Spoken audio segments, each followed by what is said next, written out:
Okay, good morning. This is the third webinar related to the second year universities. And today, actually, we have two webinars today. It's one on GMIT in Ireland, and then this afternoon one on the University of the Algarve in Portugal. So this morning we will listen to Ian O'Connor from GMIT in Ireland. And after the presentation, he will give a presentation in which he presents, let's say, what you can study at university in GMIT.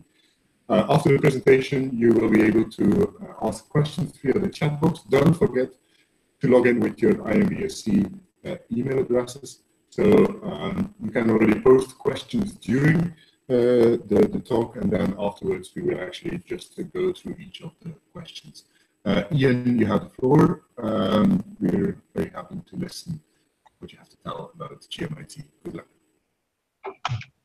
Thanks very much, Tim. I hope you can hear me. Good morning, everybody. So I'm going to talk to you a little bit about GMIT in Galway and our interaction with this program. So the first half of the talk will deal with, I suppose, GMIT, Galway, and aspects of living here, and then later on in the talk a little bit about the modules that we cover, because we're in two different themes. So Galway is, as most of you probably already know, is on the west coast of Ireland, and the campus for GMIT, where the classes take place in this for this module, is on the eastern side of the city, and the main campus on the Dublin Road. GMIT has 5 campuses spread throughout, 2 in the city, and then 3 further out in County Galway. But all of the lectures and practical work take place in the Dublin Road campus in the eastern half of the city. Galway is a small regional city on the west coast of Ireland. The population approximately, I suppose, 75,000, but that obviously grows in the summer with the tourists and grows in the winter with the influx of students, because there's two higher education institutes in the city, GMIT with approximately 7,000 students, and our colleagues further into town, NUI Galway, with approximately 17,000 students. Galway as a city, it's very student friendly, but unfortunately, as a result, housing can be an issue. Approximately 25% of the population are students, and as such, there are many varied and diverse entertainment options and facilities catering for students in terms of nightlife, transport, bicycle hire, things like that. So it's quite a vibrant, active city with a variety of things like festivals and other diversionary activities to help you integrate with the city and the life in the city during your time in Galway from September to December, or if you're staying for thesis. In October to December in Galway, we get this every year. We get students that have come from sunny Algarve or somewhere like that, and they're complaining that it's cold and wet. And every post these, I will have told them it will be cold and wet, and you should be prepared for that. You certainly shouldn't consider coming to Galway for the sunny climes. September will be okay. It's usually the first sort of week in October that we start to suffer from really cold and miserable weather, but we make the best of it. What else can we do? So this is a typical sort of low center depression that would come in and give us lots of rain and wind usually from the first Monday in October onwards. But now you've been told, you don't have to worry about it, and don't come complaining to me when you get here. Getting to Galway by air, then we have 3 international airports, or 4 if you consider one in Mayo, that will deal with Europe. So Dublin Airport, there are direct bus and rail links. This will be the most, I suppose, airport in the country. You can get bus straight from the airport that stops just outside GMIT, a bus into the city centre, and get a train down. And if you were driving, it's about 215 kilometres from Galway. Much closer, it's about 84 kilometres from the city. Again, there are direct bus links that go past the college, and you could get the train, but it would be a bit convoluted. You'd have to go into Limerick and then change and do all sorts of messing, but bus link could be quite quick. And the bus fare from Dublin is usually, I think, about 16 euros one way, maybe 28 euros return. Cork Airport, then again, there'll be plenty of flights into Cork Airport from Europe, the UK, and elsewhere. Direct bus routes, again, from Cork Airport that will pass pass by the college, and again, fares about 28 euros return. If you want to come by car ferry, many students that have cars bring their cars with them for the duration that they're here. The ports really that are served from Europe are on the south coast and the east coast. So Dublin and Dunleary are obviously in Dublin, and you get ferries from Holyhead and Liverpool there.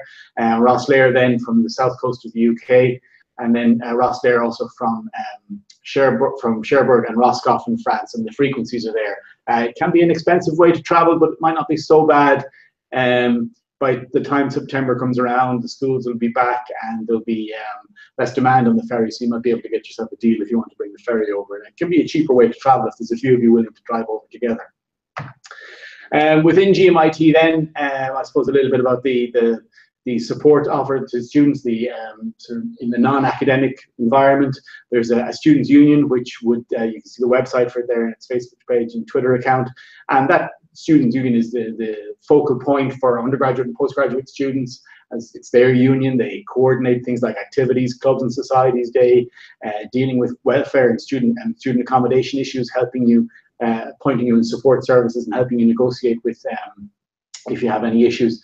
They also have education officer, they have welfare officer, they have LGBTI officer. They have a range of other sort of personnel in the students' union designed to help students with their time in college.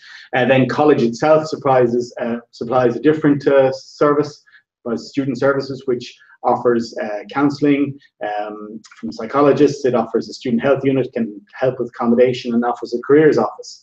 And you make an appointment with the student services. That's the range of student services staff there on the bottom, and they try and help you with any other issues that you may be having, whether it be financial, psychological, medical, whatever.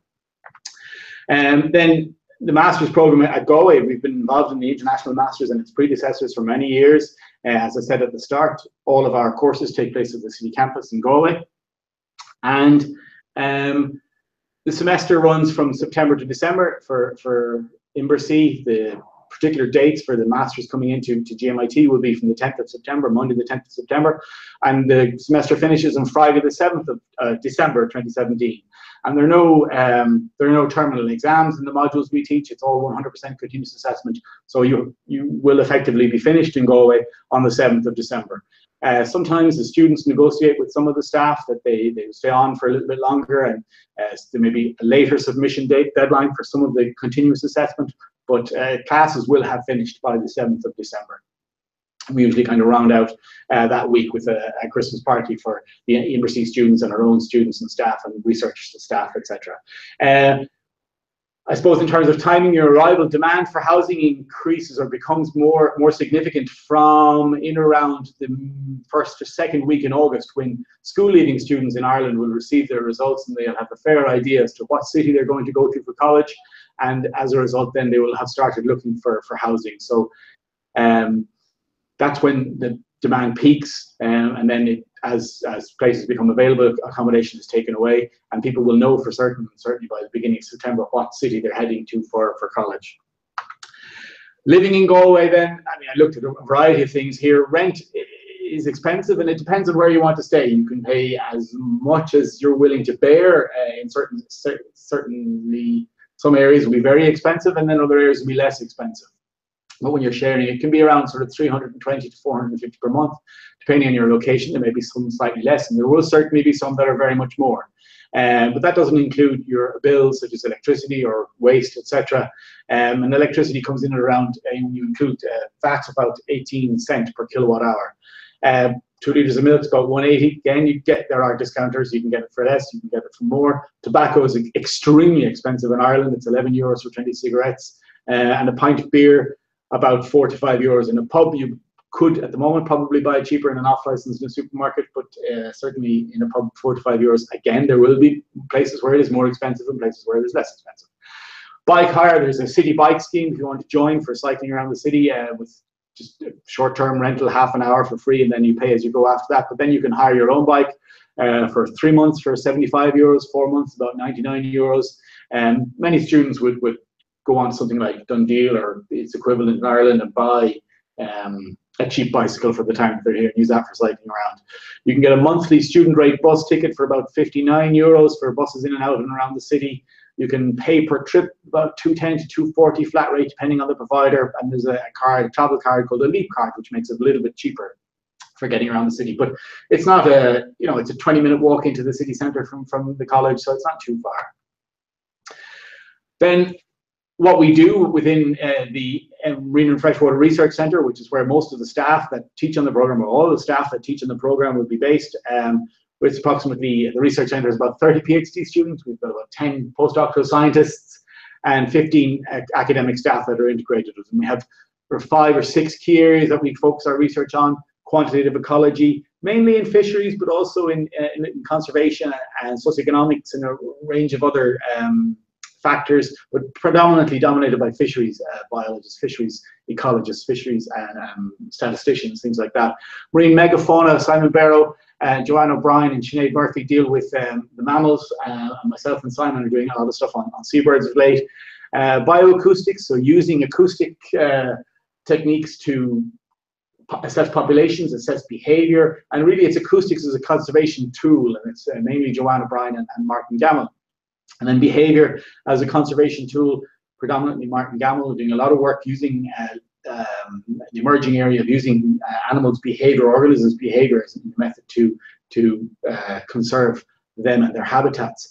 A lot of work on marine litter and a lot of work on aquaculture, primarily not production, but primarily immune response, fish disease, fish health, etc.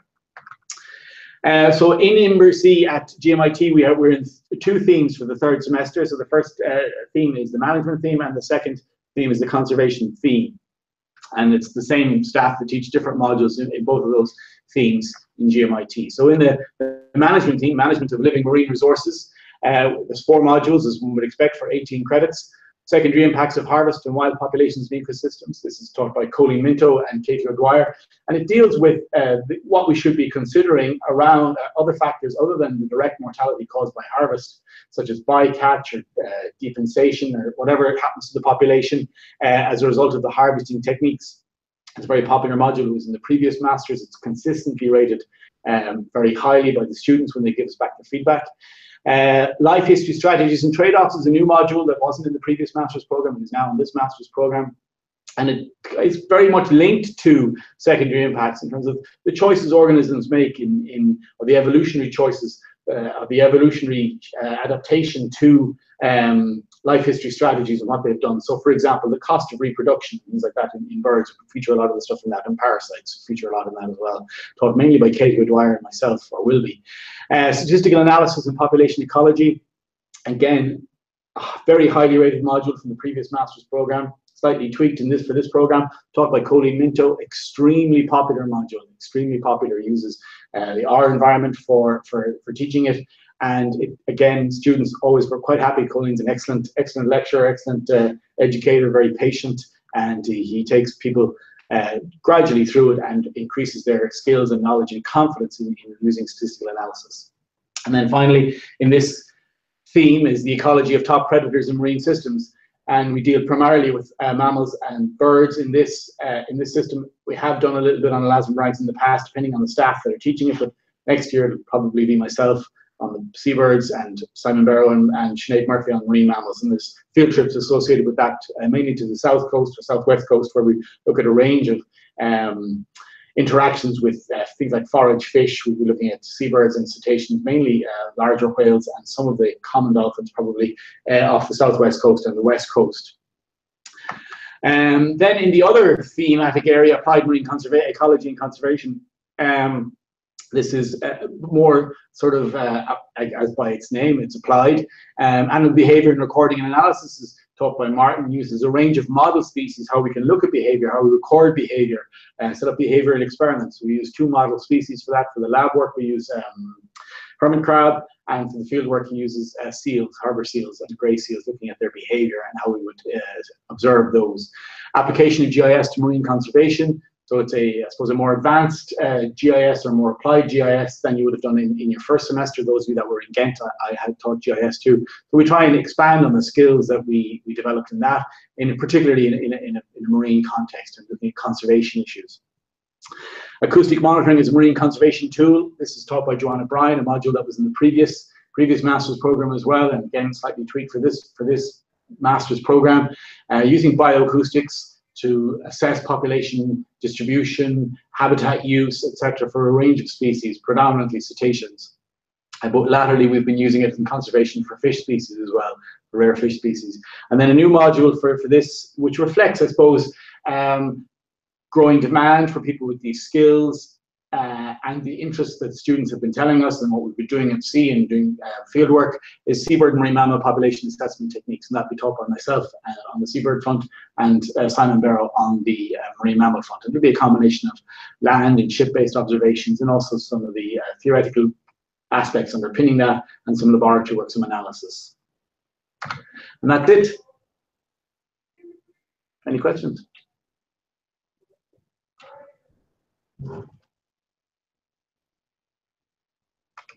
Okay, thanks. Ian? Yeah. I think you can stop your screen sharing, then we see you as well.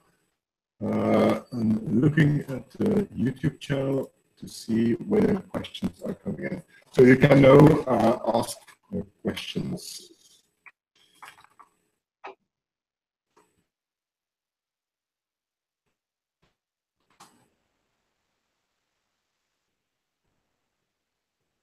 There might be a little bit of delay because the streaming is something like, yeah, there's one question. Is there opportunities to volunteer in the department?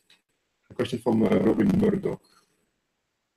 Yes, many of the previous master students would stay on and volunteer, or while they were here, they would volunteer. So they would be working with, we had many of them work with Dr. Heidi Acampra, this year on the marine litter in seabirds. So Heidi would teach a short class on seabird autopsy or seabird necropsy here with Heidi to process samples. But equally, there would be other options to volunteer or help with other PhD students working on a variety of topics. If you're interested in fisheries, there's plenty of fisheries PhD students, perhaps less in the field work on that element, but certainly more so in the marine mammals and seabirds, and even in the aquaculture section as well. There is opportunities. And then the college is well linked with an organisation called the Irish Whale Dolphin Group, and there are opportunities to volunteer with them too.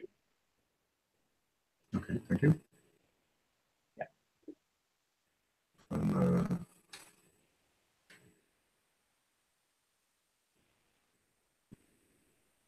Checking whether something else comes in. No worries.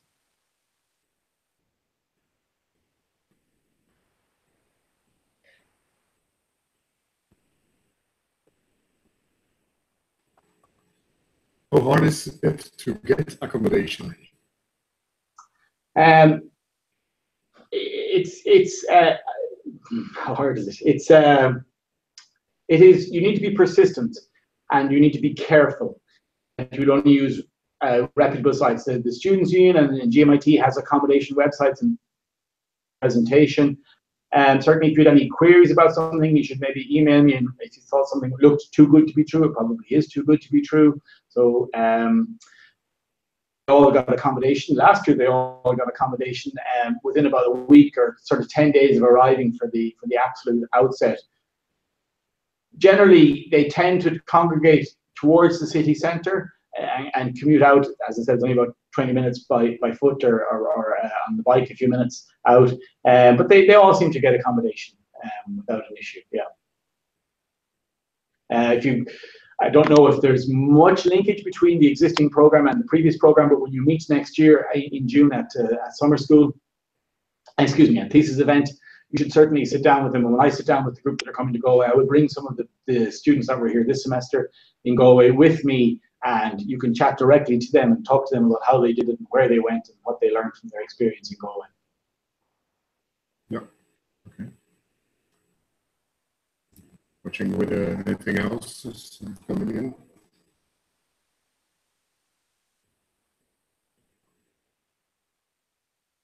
Okay, there's a question from Haley Campbell. Thank you for the informative talk. I am just wondering if you are aware of the number of students accepted to Galway for each of the specialization tracks. I'm not. Am I? Should I be? You know, I think the question is, okay, what is the maximum number of students you can accept? The maximum number. I don't really know if we have a maximum number. I suppose At the moment, we have two other master's programs, Applied Marine Conservation and Acoustics, Animal Behavior for Conservation master's programs, our own master's programs as well. I know I'm speaking rather quickly, sorry. Again, usually sort of 18 to 22 on the existing program, so I would see no reason to think that we wouldn't take in the two themes that are coming in next year. So in theory, I suppose we could have an option for about 40 in total, maybe 20 in each. But we will wait and see what the demand is for places and the motivation for people wanting to come to Galway, what they know about the kind of things we do and why they want to do it. We have to apply selection. I suppose there is a procedure within IMBRSea to apply selection, but we would hope to accommodate anybody that wants to come to Galway. Yeah. Okay. Let's see if more questions again.